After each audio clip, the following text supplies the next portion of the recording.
You can't be on a date with your wife and simultaneously closing a deal. You may be physically present, but you're mentally present. And so when you say yes to one thing, you are saying no to an infinite amount of other things. And so entrepreneurship, I will tell you, and I won't sugarcoat it, it is going to require sacrifice. It is going to pull you away from your kids. It is going to pull you away from your physical. If you're not going to have an 8-pack, be a millionaire, date your wife 3 days a week, coach your kids little league, run a 7-figure or 8-figure real estate investing business, be the pastor of your church, be on the HOA or board of directors of whatever. You cannot do all of these things. It is absolutely impossible. And so I won't sugarcoat this, but what I will tell you is my number one core value is keep the most important thing the most important thing. And this is as applicable in your business as it is outside of your business.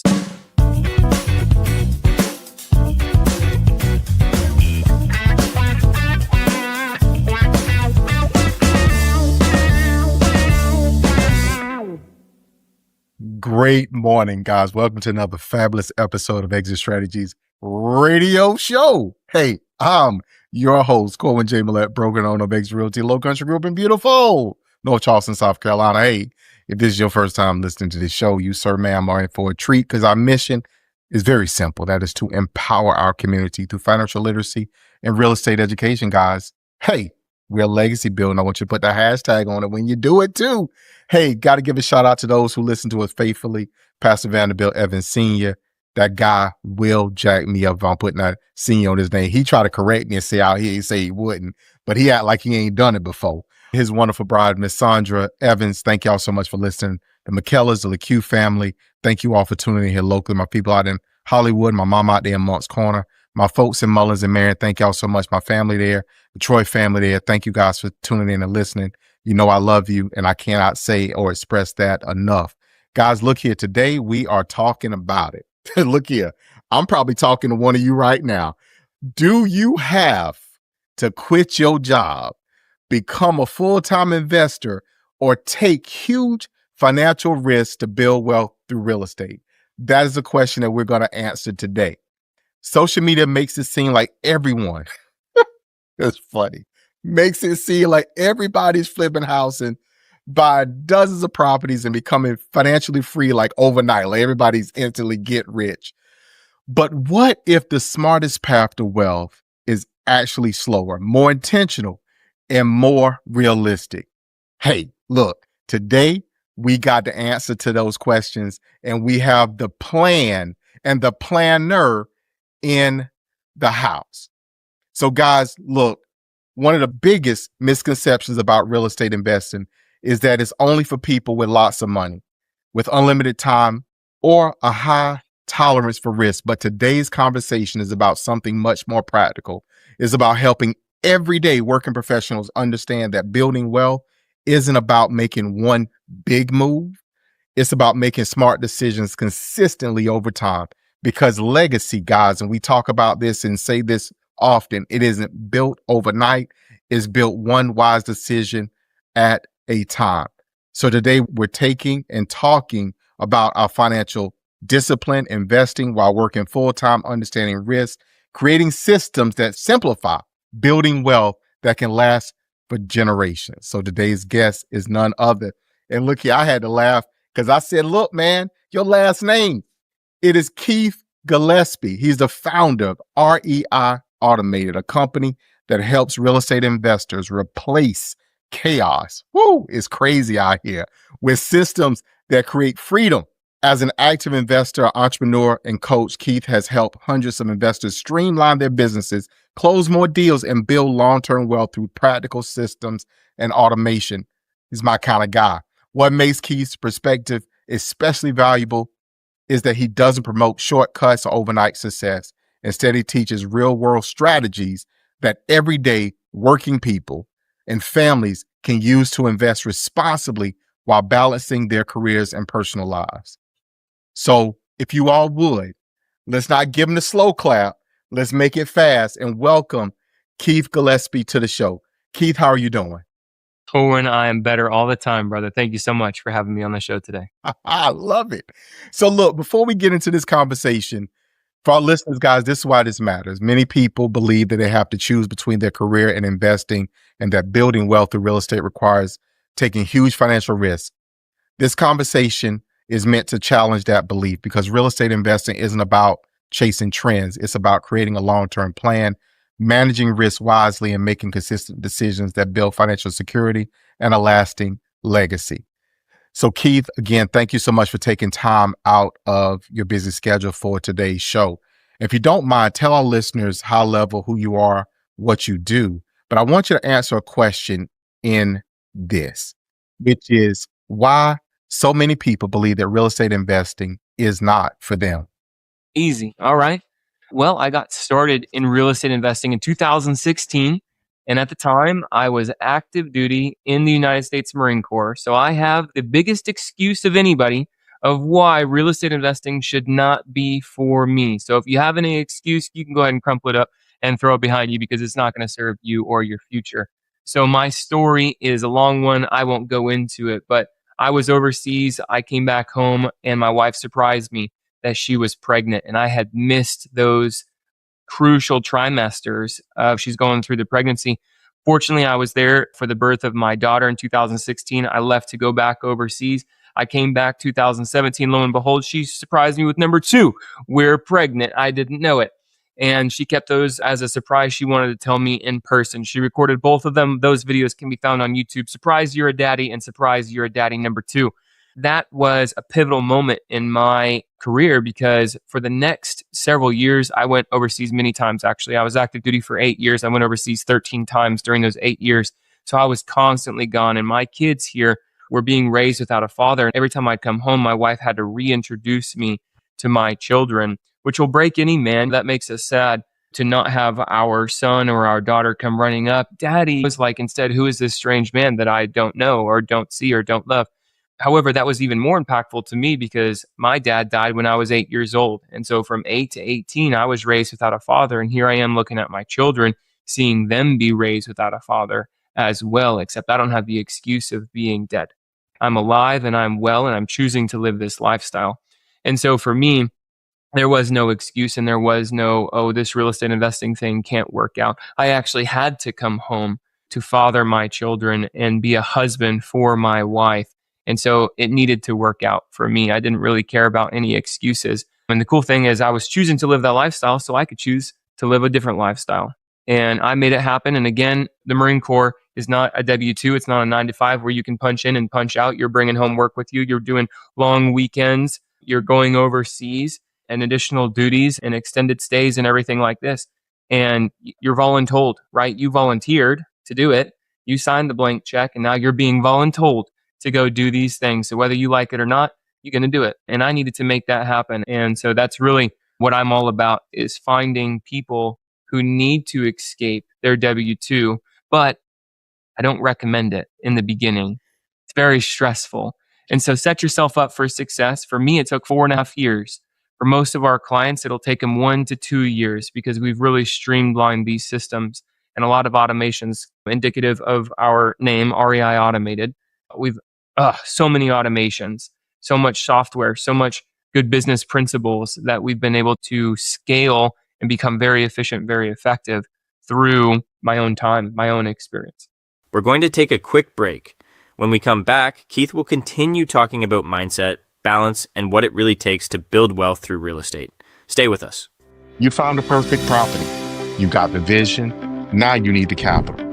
At Mellifund Capital, we specialize in funding real estate deals for investors who want to build, flip, or hold and don't have the time to chase after banks.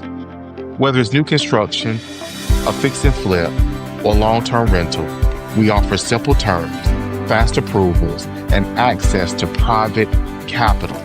We even work with manufactured housing projects because we know what it takes to build value from the ground up. Simple.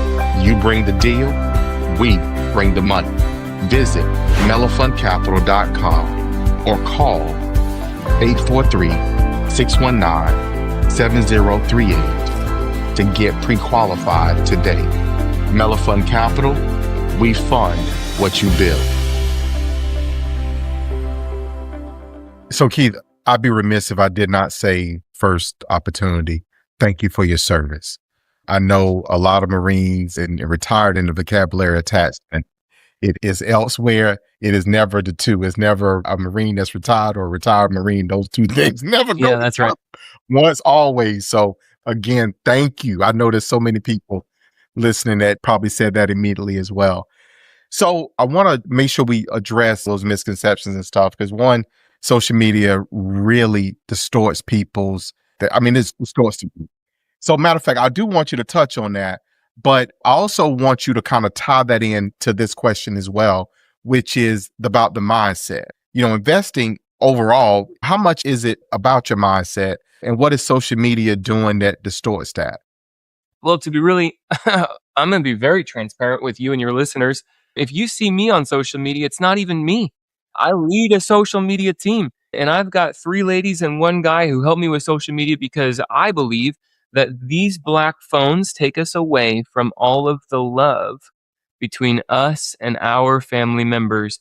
We have 1 TV. It doesn't get used. We have 1 phone, each, me and my wife, obviously. And that's it. We have no video games. We don't promote watching TV or anything like that.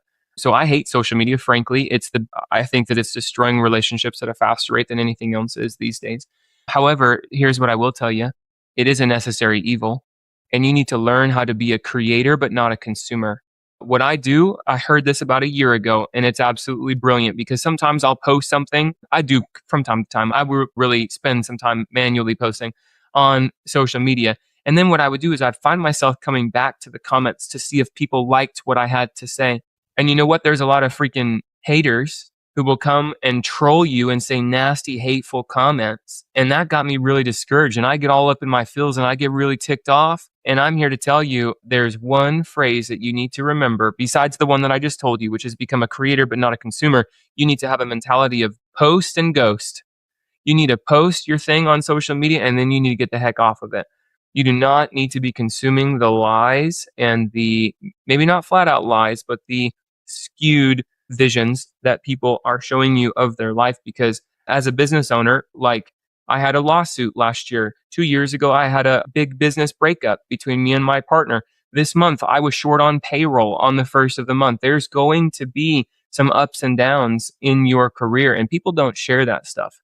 People do not share that stuff on social media. And I'm here to tell you, every single entrepreneur, every single last one, you cannot find one person who has not failed to make payroll on the first of the month, who has not gotten in a lawsuit if they've been in business for more than 10 years. Yeah. There are things that will happen. And so that's the first thing. And the second thing, I'll go back to the mindset. Man, here's what I'll say is your bank account is never going to exceed the level of your mind. So if your mindset is here, that is the limit that your bank account and your business will ever reach. It is impossible for it to exceed it. Look here, Keith, I just had to take the glasses off. If y'all watching this video, I had to take the glasses off and clean over because I had to see that. I had to see that clearly. Like, wait a minute. That is so true. That is so true. And thank you for sharing that because it really is. And we talk a lot on this show about mindset. So one thing I heard you say, Keith, and feel free to take this, use it or whatever, is you really want to be a chef. If you think about it, it's very rare that you see chefs eat a lot. They taste. So they they taste and they get enough of the palate. Then obviously the body's got to be good, but they cook way more than what they eat in theory. So you want to be a content creator, like you said, versus a mass consumer. So you want to create in masses, but not in the other way. So that's a takeaway for me as well in what you just said. So what do you give? I mean, you've done this. You had to figure one, man, look here, your why, man, look here. If it wasn't for the fact that we was quote unquote on national TV with YouTube and all that stuff, I probably would have broke down in tears. Because what you said, man, literally is a gut punch, a punch in the heart. But what advice do you give to people on how to balance it? Because you had to figure it out. You had a why big enough to carry you. That's something I'm huge on. Signing can start with why. But how do you advise people on balancing family, career, and getting in? Here's my thought process on it. And I won't say that I'm right. I won't say that I have this figured out. I feel like the more I figure out, the more I realize I don't know. However, here's what I do believe is a universal truth. If you think about a person who's on a tightrope, everyone has seen at least a picture of what I'm about to talk about. You have a cliff over here, you have a cliff over here, and you have a huge ravine with a tightrope stretched across it. And you have a guy who walks that tightrope and he has a big stick. You imagining what I have right here? Yeah. Uh-huh. So he's balancing this and he's trying to get from point A to point B. He has to move to get there. When you see that guy balancing, how would you describe his body? Is it static or is it dynamic? Definitely is fluid. He moves and changes and shifts. He's moving the whole entire time. There's not 1 second that he's not moving. Sometimes he's leaning to the left and his right leg is out. And other times he's the opposite and that pole is way over here. The actual definition of balance is not this image that we have in our brain where everything is even. That is actually not the definition of balance. If we were to even look up a Webster's definition, unless we're talking about a balance of scales, that's the only definition where you have something over here like gold and something over here like whatever else you're selling and they balance out.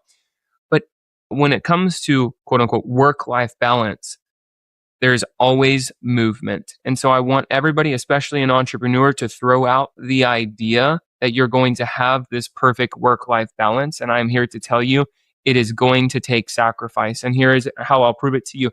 You and I, Corwin, have said yes to each other on this time slot. And that means that we said no to our wives. That means that we said no to our workout or our meal or restroom or a call or a business or a deal or whatever. When you say yes to one thing, you say no to an infinite amount of other things.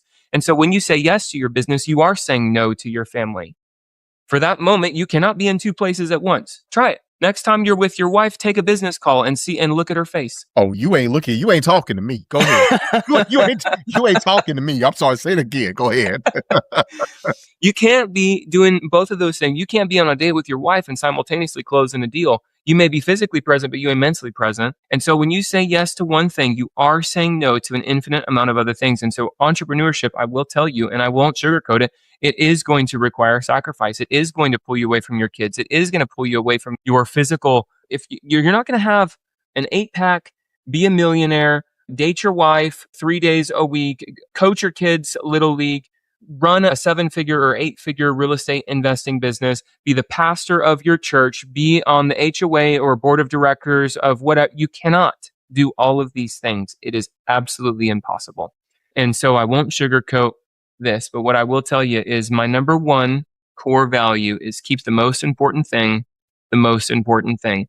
And this is as applicable in your business as it is outside of your business. And I don't mean to come on to your podcast and get all preachy, but you did tell me that there was a couple of radio talk shows here that were, I believe that if you do not have your life right with God and Him being number one and accepting Jesus Christ as your God, the Lord of your life, the Lord means the one in charge. If He's not the one in charge, then no matter how hard you try and no matter what you do, your life isn't going to fall into place. It is going to fall into pieces. And so I think that's the most important thing that you need to understand.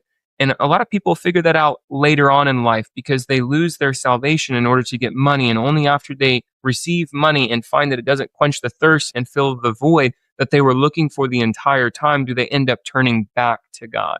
And so I'll leave that as the outside of your business, but then also inside of your business. Let's talk about most important thing is revenue. We have to put revenue in first position. Without revenue, our business ceases to exist. It ceases to continue blessing the lives of our customers or our clients and their lineage, right? Their children. We're never going to make a meaningful impact on those people's lives if our business ceases to exist, and our business needs revenue. Therefore, we need to be good salesmen and good stewards of the things that God has blessed us with.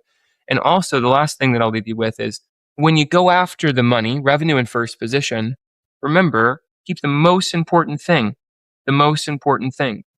And so if you are losing your marriage, you might want to have a shift in your priorities.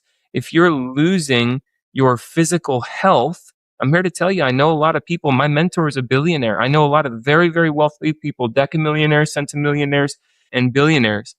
And all of them, 100% of them, when their body is ailing, will give up an unlimited amount of money to get their health back. And if you lose your spouse, if you lose your children, if you lose those relationships and that love that you have, what is it all for?